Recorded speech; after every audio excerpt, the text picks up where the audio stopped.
तो पिछले एपिसोड में हम देखे थे कि एचन गुआओ को जबरदस्ती अपने साथ ले गया था। गुस्से में गुआओ एचन के गाल पे एक थप्पड़ मार देती है और उसे बोलती है कि तुम मुझे यहाँ क्यों लेकर आए। एचन बोलता है कि ये सब बात को छोड़ो, पहले मुझे ये बताओ कि तुम्हारे साथ हिजिन की क्या रिलेशन है। गुआओ बोलती है कि तुम कौन होते हो ये सब पूछने वाले। एचन गुआओ से पूछता है कि क्या तुम उसके प्यार में पड़ गई हो। गुआओ बोलती है कि हाँ, मैं उसे प्यार करती हूँ। एचन सोचता है कि तो रुक्सी जो बोल रहा था वो सब सच है, ये लड़की किसी और के प्यार में पड़ चुकी है। तभी गुआओ बोलती है कि अगर तुम्हारी बात खत्म हो गया है तो मैं यहाँ से जा रही हूँ। लेकिन एचन उसे जाने नहीं देता और उसके हाथ को पकड़ लेता है। गुआओ अपनी हाथ को ले जाकर बोलती है कि तुम ही हमेशा ब्रेकअप के लिए बोलते हो और अब ब्रेकअप होने के बाद मेरे पीछे पड़े हो, आखिर तुम चाहते क्या हो। एचन बोलता है तुम किसी और के प्यार में नहीं पड़ सकते। गुआओ बोलती है मुझे ये सब बोलने के लिए तुम्हारे पास कोई भी हक नहीं है। तभी एचन गुआओ को किस कर देता है और गुआओ से बोलता है तुम किसी और को प्यार नहीं कर सकते, अच्छा होगा तुम हिजिन से दूर रहो। गुआओ एचन को धक्का देकर उससे दूर हो जाती है और एचन से बोलती है कि तुम कभी भी मेरी कदर नहीं करते, प्यार के मामलों में तो तुम एकदम कच्चे हो, तुम जैसे आदमी के साथ मैं रिलेशनशिप में नहीं रह सकती। ये कहकर जब गुआओ वहाँ से जा रही थी, एचन उसके हाथ पकड़कर बोलता है कि तुम क्या कहना चाहते हो। गुआओ बोलती है तुम्हें अच्छी तरह से पता है मैं क्या कहना चाहती हूँ, दोबारा मेरे पीछा मत करना, मैं सच में तुमसे बहुत ही परेशान हो चुकी हूँ। गुआओ जाने के बाद एचन सोचता है कि क्या ये मुझे सच में छोड़ के चली गई। गुआओ की जाने की वजह से एचन को बहुत ही बुरा लग रहा था। उसके बाद हमें एचन की सेक्रेटरी को दिखाया जाता है जो कि कार के पास एचन की वेट कर रहा था। तभी वहाँ पर एचन आ जाता है जो कि एकदम टूट गया था। एचन की ऐसी हालत देखकर सेक्रेटरी उसे पूछता है कि क्या आपकी और मिस गुआओ की बात नहीं बनी। एचन आकर अपने सेक्रेटरी से पूछता है कि क्या मैं एक बेवकूफ हूँ। सेक्रेटरी बोलता है नहीं तो, अगर आप बेवकूफ होते तो इतने बड़े कंपनी कैसे चलाते। एचन बोलता है मैं प्यार के बारे में बोल रहा हूँ। गुआओ ने बोली कि मुझे रिलेशनशिप के बारे में कुछ नहीं पता। सेक्रेटरी बोलता है देखिए मैं आपको एक सच बात बताता हूँ, आप हमेशा मिस गुआओ को एक गोल्ड डिगर समझते हैं जो कि बिल्कुल भी वैसी नहीं है। अगर वो गोल्ड डिगर होते तो आपके साथ कभी भी ब्रेकअप नहीं करते। हिजिन को देखिए, उसको पता है कि मिस गुआओ के पास एक बेटा है, लेकिन फिर भी वो मिस गुआओ को पाने के लिए उनको अच्छे से ट्रीट करते हैं। एचन बोलता है तो मुझे मानना पड़ेगा मैंने गुआओ के साथ बहुत ही गलत किया है। सेक्रेटरी सोचता है कि फाइनली आपको रियलाइज हो गया कि इसमें सारी गलती आपकी है, अगर मैं खुद मिस गुआओ की जगह होती तो मैं भी ब्रेकअप कर लिया होता। एचन अपने सेक्रेटरी को बोलता है कल मुझे गुआओ के ऑफिस लेकर जाना, मैं वहाँ गुआओ को अच्छे से मनाने के लिए ट्राई करूंगा जब तक मेरा मूड ठीक हो। ये सुनकर सेक्रेटरी सोचता है कि ये कैसा बात हुई, मतलब आप उनको फिर से परेशान करेंगे। एचन बोलता है कि अगर गुआओ मेरी बात में राजी नहीं हुई तो उसको मैं किडनैप कर लूंगा। सेक्रेटरी सोचता है मुझे तो लगा था कि प्रेसिडेंट फेंग को समझ आ गया है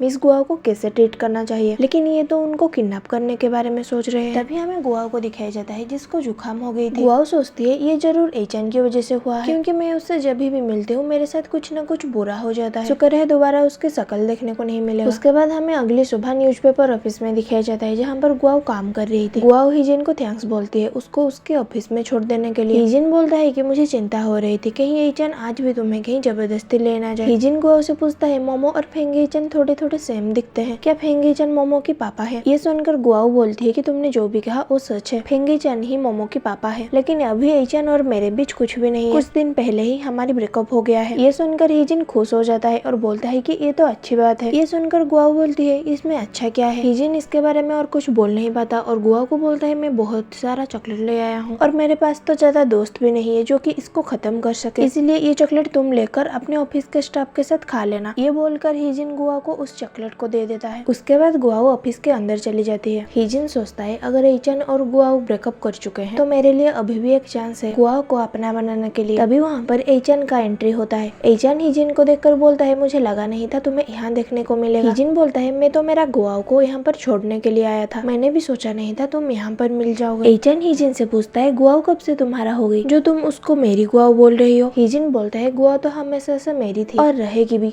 हम तीनों एक साथ बहुत खुश हैं, यानी कि मैं, गुआओ और गुआओ की बच्चा। ये सुनकर एचन को गुस्सा आ जाता है। एचन हिजिन को धमका कर बोलता है कि अगर तुम्हें अपना बर्बादी नहीं देखनी तो गुआओ से दूर रहो, क्योंकि गुआओ सिर्फ मेरी है। हिजिन एचन से बोलता है गुआओ कभी भी तुम्हें पसंद नहीं करेगी, तुम्हारी ऐसी अकड़ू पर्सनालिटी की वजह से मैं इतने जल्दी गुआओ के ऊपर से गिव अप नहीं करने वाला। उसके बाद हमें ऑफिस का सीन दिखाया जाता है जहाँ पर गुआओ हिजिन की दिया हुआ चॉकलेट्स को अपने दोस्तों को खिला रही थी। वो चॉकलेट्स को देखकर गुआओ के दोस्त बोलते हैं कि ये तो बहुत ही महंगा और टेस्टी लग रहा है, जरूर ये चॉकलेट तुम्हें तुम्हारी बॉयफ्रेंड ने दिया होगा। गुआओ शर्मा कर बोलती है कि नहीं वो बस मेरा एक दोस्त है, वो इतने सारे चॉकलेट्स नहीं खा पाता इसलिए मुझे दे दिया। गुआओ की दोस्त उसे बोलती है कि तुम तो बहुत ही इनोसेंट हो सकता है उसे ये चॉकलेट्स देने में शर्म आ रहा होगा इसलिए वो झूठ बोल दिया कि वो खा नहीं सकता। इसके बाद भी गुआओ मना करके बोलती है कि नहीं वो बस मेरा एक दोस्त है। जब गुआओ अपनी चॉकलेट्स खा रही थी तभी वहाँ पर एचन आ जाता है और एचन को देखकर गुआओ शॉक हो जाती है। उसके दोस्त गुआओ से पूछती है कि क्या फेंग एचन ने तुम्हें ये चॉकलेट दिया था। एचन भी उस चॉकलेट्स को देख लिया था और वो समझ जाता है कि ये ये जरूर हिजिन ने गुआओ को दिया होगा। एचान सोचता है हिजिन ऐसे छोटे मोटे चीज देकर गुआओ को पटाने के लिए ट्राई कर रहा है, कितना चीप है। एचान अपने सेक्रेटरी को बोलता है इस ऑफिस में जितने भी लोग हैं सबको एक एक कार्टून से भरा चॉकलेट देने को। ये सुनकर सारे लोग खुश हो जाते हैं और गुआओ को थैंक्स बोलते हैं। एचान को देखकर गुआओ को बहुत ही गुस्सा आ रही थी और वो उससे पूछती है कि तुम यहाँ पर क्यों आए हो। एचान बोलता है मैं तो बस तुम्हारे दोस्तों को कुछ चॉकलेट्स देने के लिए आया था, क्या इसमें कुछ प्रॉब्लम है। गुआओ बोलती है कि हाँ बहुत बड़ा प्रॉब्लम है, आखिर तुम्हें चाहिए क्या तुम्हें याद नहीं है कल मैं क्या बोला था, दोबारा मुझे ढूंढते हुए मत आना, लेकिन आज मुंह उठाकर चले आए। लेकिन मुझे इससे कुछ फर्क नहीं पड़ती, तुम्हें जो करना है करो। तभी गुआओ की दोस्त एचान को आकर बोलती है कि क्या आप दोनों के बीच सब कुछ ठीक है। एचान बोलता है हमारे बीच बस थोड़ी सी आर्गुमेंट हो गया था, मैं मेरी प्यारी गुआओ को मनाने के लिए जा रहा हूँ। ये सुनकर ऑफिस के स्टाफ लोग उन दोनों के बारे में बातें करने लगते हैं कि क्या अभी फेंगईचान ने मिस गुआओ को मेरी प्यारी गुआओ बोला। एक लड़की बोलती है कि मैं गुआओ से बहुत ही जेलस हूँ, वो प्रेसिडेंट फेंग के जैसा एक अमीर आदमी का गर्लफ्रेंड है। वॉशरूम में गुआओ अपनी हाथ धो रही थी और मन ही मन एचान को बहुत ही गाली दे रही थी। तभी वहाँ पर एचान आ जाता है और गुआओ से बोलता है कि मुझे तुमसे कुछ बात करनी थी। गुआओ बोलती है लेकिन मुझे तुमसे कुछ बात नहीं करनी, मुझे जो भी बोलना था मैं कल ही बोल दी थी। एचान गुआओ के हाथ को पकड़कर माफी मांगता है और बोलता है कि मैं तुम्हारे साथ जो भी किया वो सब गलत था, इसीलिए इस बार प्लीज मुझे माफ कर दो। ये सुनकर गुआओ शौक हो जाती है और उसे पूछती है कि क्या तुम अभी अभी मुझे माफी मांगे, क्योंकि एचान कभी भी उसके गलती के लिए गुआओ को माफी नहीं मांगा था। एचान बोलता है हाँ सच में मैं तुम्हें माफी मांग रहा हूँ, मैंने कभी सोचा भी नहीं था कि तुम्हारा एक बच्चा भी होगा। अचानक से बच्चे के बारे में जानने के बाद मुझे थोड़ा गुस्सा आ गया, इसीलिए मैंने कुछ ऐसा बोल दिया जो मुझे नहीं बोलना था तुमसे। गुआओ बोलती है कि लेकिन मैं तुम्हें इसके बारे में बोलने के लिए बहुत ही ट्राई की थी, लेकिन तुम्हें तो सुनना ही नहीं था और अभी माफी मांगने से क्या फायदा। एचान बोलता है तो मुझे क्या करना होगा जिससे कि तुम मुझे माफ कर दो, क्योंकि अगर तुम मुझे छोड़कर चली जाओगे तो मैं ये सह नहीं पाऊंगा। गुआओ बोलती है इसकी कोई जरूरत नहीं, मैं तुम्हें माफ कर चुकी हूँ, लेकिन मुझे नहीं लगता हमें फिर से रिलेशनशिप में आना चाहिए क्योंकि हम एक दूसरे के लिए नहीं बने हैं। एचान बोलता है कि तुम क्या कहना चाहते हो, अगर हम दोनों सेम एफर्ट्स डालेंगे तो हमारी रिलेशनशिप सुधर जाएगा। गुआओ बोलती है लेकिन मुझे ऐसा नहीं लगता, अगर हम फिर से रिलेशनशिप में आ भी जाए तुम कभी भी मुझे ट्रस्ट नहीं करोगे, ऐसे में हम बस एक दूसरे को हर्ट करेंगे। एचान गुआओ से पूछता है तुम ऐसा क्यों बोल रही हो। गुआओ एचान को अच्छे से समझा कर बोलती है कि हम हमेशा झगड़ा करते रहते हैं, ऐसे में हमारा रिलेशनशिप कभी भी आगे नहीं जा पाएगा, इसीलिए हमें एक दूसरे से दूर रहना ही सही होगा। एचान गुस्से में बोलता है तो तुम अच्छे से नहीं मानने वाली। ये कहकर वो गुआओ को जबरदस्ती लेडीज वॉशरूम में ले जाता है। गुआओ रोते हुए बोलती है उसे छोड़ देने के लिए। एचान गुआओ को बोलता है अगर तुम फिर से बोले कि हम एक दूसरे के लिए नहीं बने हैं तो मैं यहाँ पर कुछ भी कर सकता हूँ। गुआओ सोचती है इसकी हिम्मत भी कैसे हुई मुझे धमकाने के लिए। एचान गुआओ से बोलता है मैं तुम्हें आखिरी बार पूछ रहा हूँ, तुम मेरे साथ रहना चाहते हो या नहीं।